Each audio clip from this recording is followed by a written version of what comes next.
Hey y'all, it's me. It is almost 4 o'clock in the afternoon and I am just taking a siesta. It's hot outside.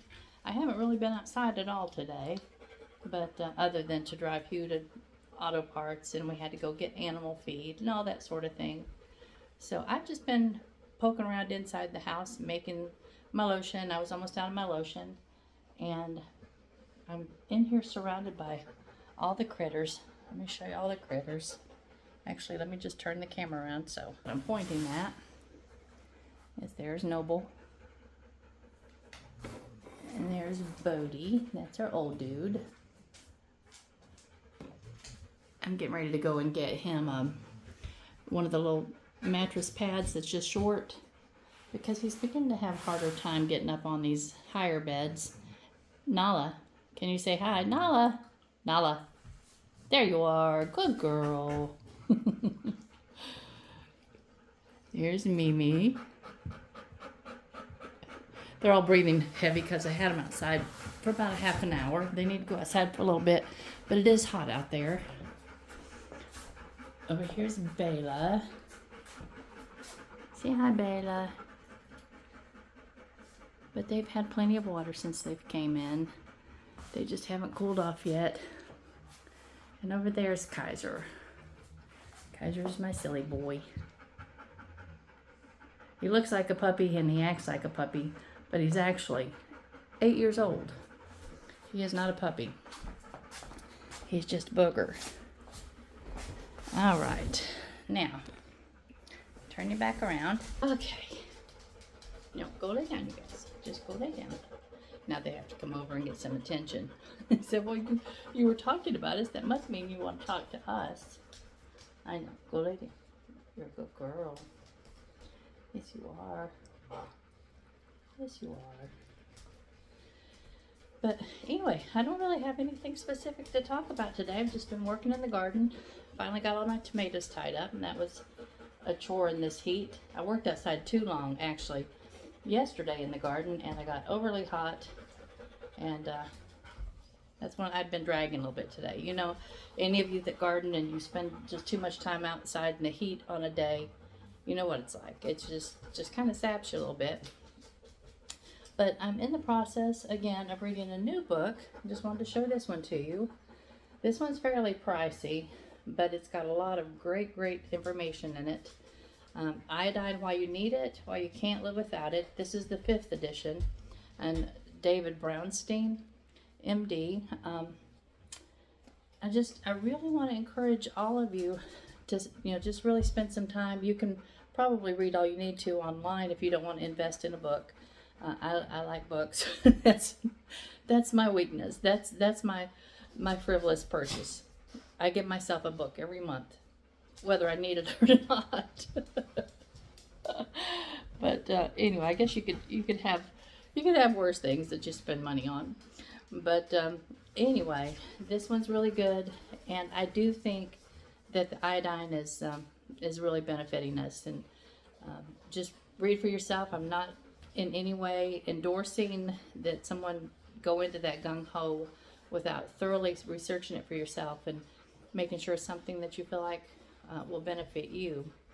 I can tell you that there's multiple reasons that we are low on iodine, and iodine is an absolutely imperative element. You won't live without it. But we get far too little in our diet in this country because our soil is so depleted from the industrial agricultural practices and multiple things, and even not only that, but if you live closer to the shore, you're more likely to have more iodine in your soil, simply because the rainwater will carry the iodine in from the ocean and whatnot and deposit it in your soil, and then your plants will absorb whatever nutrients is in the ground. So living close to the ocean is a benefit for that reason. And people in countries like Japan, places like that where they eat a lot of sea vegetables, a lot of fish, Usually they're not low on iodine at all. And as a matter of fact, their actual diet on average, they get about 12 and a half to 15 micrograms in their average daily diet, which our government, our FDA, encourages. I think it's like 12 and a half micrograms. It's an obscenely small amount of iodine, and iodine has so many benefits. And we have other reasons that we are not getting enough iodine is because we ingest too many bromides, which a bromide is found in it's in everything that has a fire retardant in it. It's even in bread. It's in a lot of food items. It's an additive. Chlorine or chloride, whatever. I may not be getting these terms right, so all of you sciencey people out there, don't yell at me. And then fluoride. Those three things, they're called halogens, and they actually take up space in the receptors where your iodine is supposed to go. So, given the fact that we have fluoride in your drinking water, if you live in town, that's automatically added, and chlorine in your drinking water, and even if you have filters on your kitchen tap, so that you're not drinking those things out of your tap, it still will absorb through your skin in the shower. So it's, in my estimation, one of the most important things you can do for your health. And I'm finding this out. This is the 5th book that I've read about iodine, and it's surprising. It's so surprising, the benefits of iodine and the negativity on your health without iodine. So I'm just going to encourage all of you to just spend some time reading. Those of you that would be interested in the book, this is probably one of the better ones, one of the more expensive ones I've found. But Dr. Brownstein, as one of the people, 20 years ago that actually started really studying, he and Dr. Abraham really started studying the effects of too little iodine in your system, and how making sure that you're getting enough iodine in your system is so beneficial. So come on, girls, let's make this. I've really been lacking and slacking, I guess is a better word, with my health ambitions this year, and I don't have an excuse other than I forget to. I'm going to have to make myself big notes and put them on my bathroom mirror and on the microwave and on the refrigerator and on the mirror in my bedroom and everything, just to constantly remind myself what my plans are. And again, my basic plans were to walk up the graveyard at least 4 days a week. And that had kind of gone out the window when I had COVID in March, I think. And hold on, girls, I've got a alert, and I'm still breathy from that, and it may just be that I've gotten really even worse out of shape. I don't think so, because I'm busy all the time, but so I'm still a little breathy from that. And then of course I hurt my calf, I guess almost a month ago now, and it's healing. I can still feel a tinge, but it's healing. So I'm hoping within the next month at least that I'll be back up the graveyard walking, and it's going to probably be very late in the evening. I'll be in the garden either early morning or late evening, and then I hope to go walk whichever slot I don't go to the garden in. So that was one of the biggies. And then not eating after supper was another biggie that I've really let slide. So that one, I am absolutely trying to get that one back on track. Y'all you've given me some really good ideas, and sharing some of those ideas would be, I need to write them down so I can remember and share them. But some of the things that, there's a lady, I've given you guys the name of Margaret Martin. She's a physical therapist and helps especially those of us that are older in multiple different exercise programs. She's excellent to follow along with, and that's another thing that's on my plan, is to exercise with her every day, because her programs are fairly short, 10-15 minutes, and I can fit those in. So I want to make sure that I'm doing that every day, and more about flexibility than about the strength training. I'm pretty strong, and I do a lot of lifting. So but I do want to keep my core strong, to protect my back, and I absolutely want to work on my flexibility because it's not what it used to be. Also, there's another lady, and I'll have to find her name, and I had mentioned her a month or two ago in a talk that we had talked about, cutting sugar out of your diet or cutting it way, way back. And her ideas were really, really good, especially after supper. Make sure that you're just kind of changing course and doing something like drinking a spiced tea or some kind of a peppermint tea, something that will just kind of change the taste in your mouth. And when you get used to that, it kind of tells your mind that, okay, I'm finished for the day. So, I mean, some really good ideas. And I'll try to find, I will find her name and her YouTube site and put that in the comments at the top. I'll pin those so you'll be able to find that.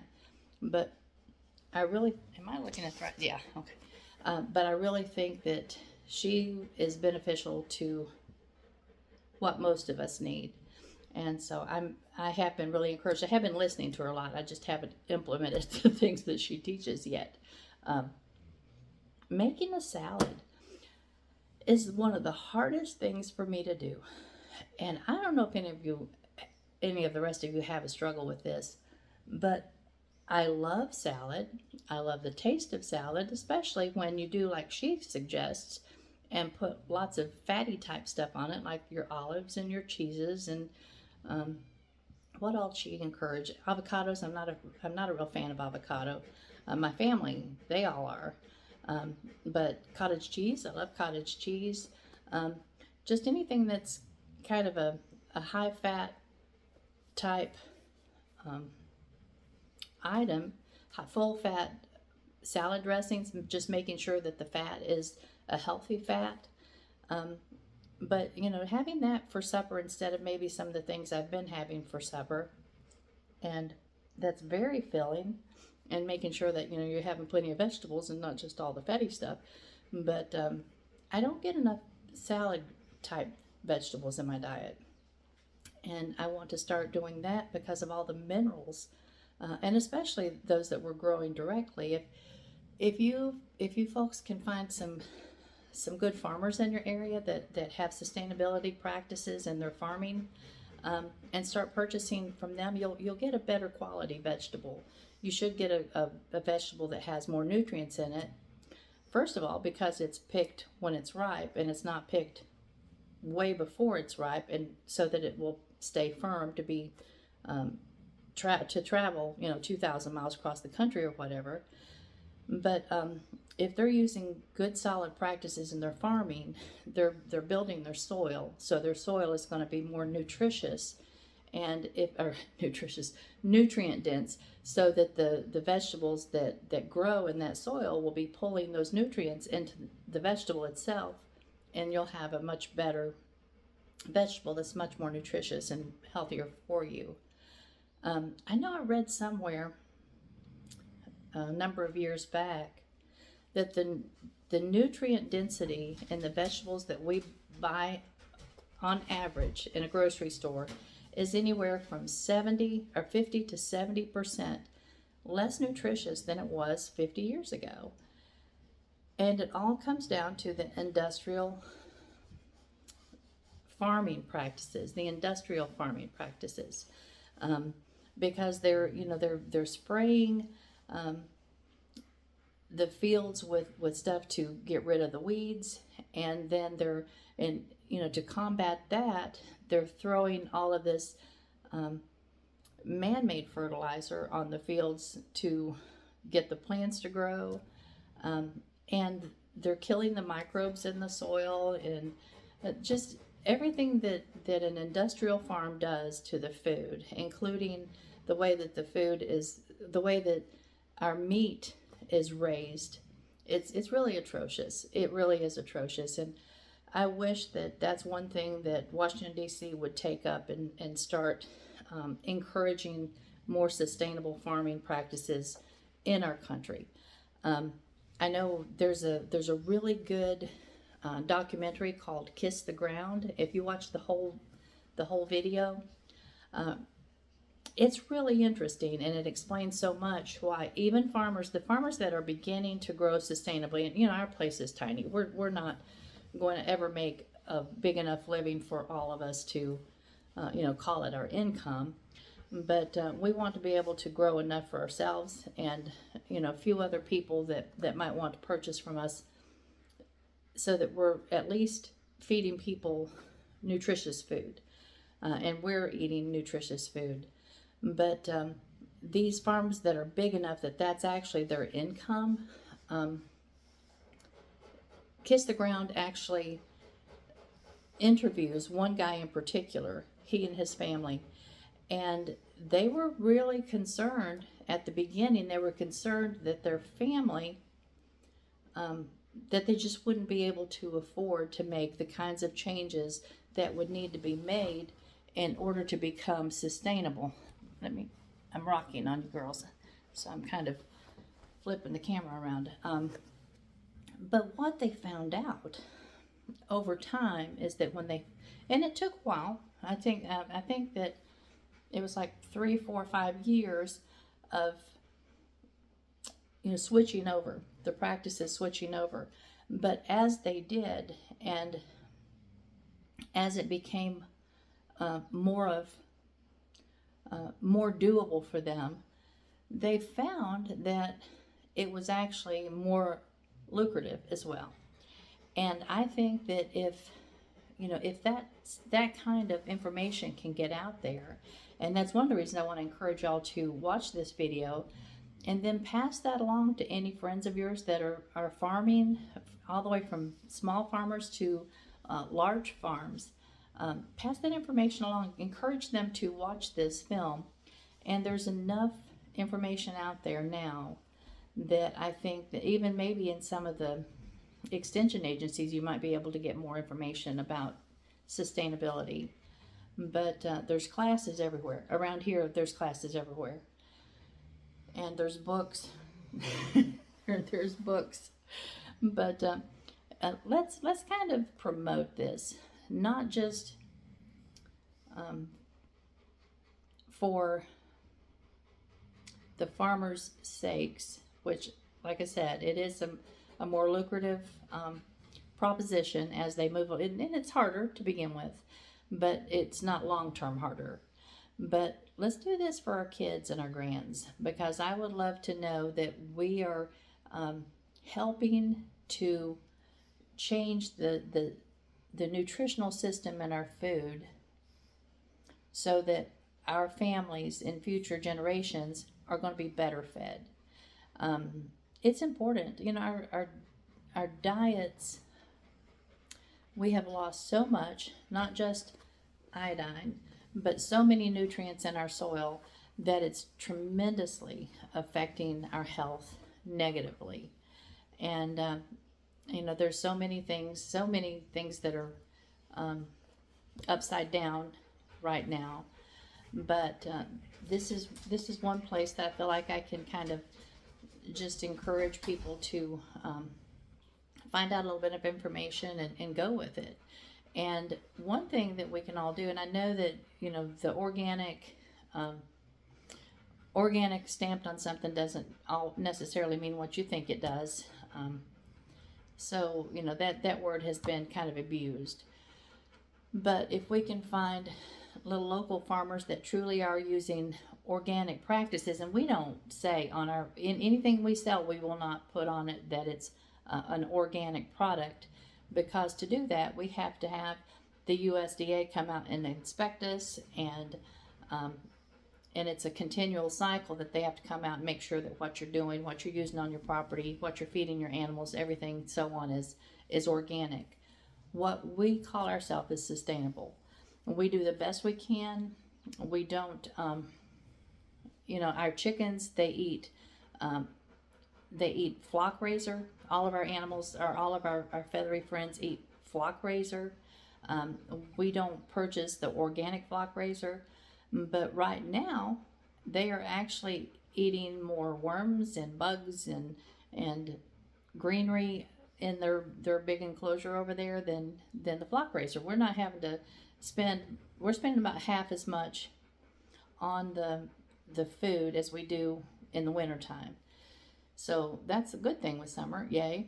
But we're also tossing them food scraps, and especially scraps that are like the beets. The other day, Aaron and Corey picked the beets, and we did cook a big pot of them, and nobody liked them. Nobody liked the beet greens, so we didn't cook them correctly, I guess. But probably if we'd have taken the greens when they were a little smaller, but they were pretty big and kind of stemmy. So we're kind of in a learning curve too, girls. We don't know everything there is to know about all this. We're trying to learn. But anyway, we did give them the rest of the beet greens, and they are enjoying those. And I've given them the tops of the carrots. And today, and I had bought a gallon of strawberries this past week. Most of them were eaten, but some of them had started turning. So they get the carrots, they get the hulls of any melons that we have. They'll get pretty much everything that comes out of the garden that's not something that we will eat. And then the leftovers of whatever we have, and they love it. They go for the leftovers long before they go for their foods. And so by us improving our diet and making sure we're getting more vegetables and things in it, and not cooking the vegetables like my mama always cooked vegetables till they were almost unrecognizable. She would make sure they were well done. So, and Hugh fusses if the vegetables if they lose a little bit of their crispiness, he fusses. So that's always been something we've tried to do, is just cook vegetables until they're like tender crisp. If we fry cabbage, for instance, instead of frying it till it's limp like my mama would have, we fry it until it's just tender crisp. But to that point, and then everybody's still getting some nutrition from it. But anyway, I'm just kind of still washed out today from being in the heat for far too long. I guess I was in the heat for about 6 hours yesterday, and with my thyroid disease, it's just a good thing for me not to do that. And I know better. I absolutely know better. I've got to get out there early or wait and go out after supper. But I just got busy, and I was just not thinking about, I need to get back out of this heat. And I just kept plugging away, and once I finally stopped, I was pretty sacked. So today I'm just a little slow running, but I'll be all right tomorrow. I know the drill. You spend the day out in the sun, and you're going to pay for it for about 2 days, so it's not worth it. But anyway, I do want to encourage y'all to continue reading about the iodine. Next time that I sit down in a chat like this, I'm going to make notes, and I know that some of you might not be interested in reading a big book, but you might want to have the cliff notes. That's what one of my sisters say. Give me the cliff notes. But anyway, so I'll try to write down the cliff notes and tell you, the things that I find specifically interesting and important in this information. But I still want you to do your own research before you take my word for anything, and just consider whether it's something you feel like that you want to follow. But please do watch the documentary called Kiss the Ground. And I don't know if it's available free. I know that I paid a rental fee on it, like $3.50 or something, and I'm not sure whether that was on Prime or on Netflix. It's been several years since I watched it, so I can't tell you for sure.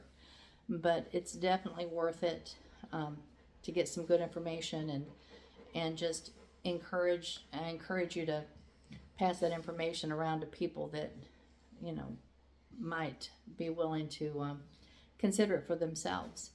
But we can make changes for our families, for the future of our kids and grands, and just our nieces and nephews and loved ones and friends, and just I just want to do a little bit to leave this place better than I found it. And that's just kind of my goal. But I love you all. I hope that you're having a wonderful week. Today is Thursday, and I think I want to go ahead and pop this on about 7 o'clock this evening. It's almost 4:30, but it might make it up by 7 if we had our internet changed just a little bit. Same company, but we're had them give us a different dish, and it's a faster service. And so now, the last time I posted a video, it finished loading in about an hour, and sometimes it takes 5-6 hours on the old service, or it has taken that much. So if it loads in an hour, I'll see y'all at 7. If it doesn't, it might be midnight. I don't know. But anyway, I do love you, and I hope you're having an absolutely fabulous afternoon, and I'll talk to you soon. Bye-bye.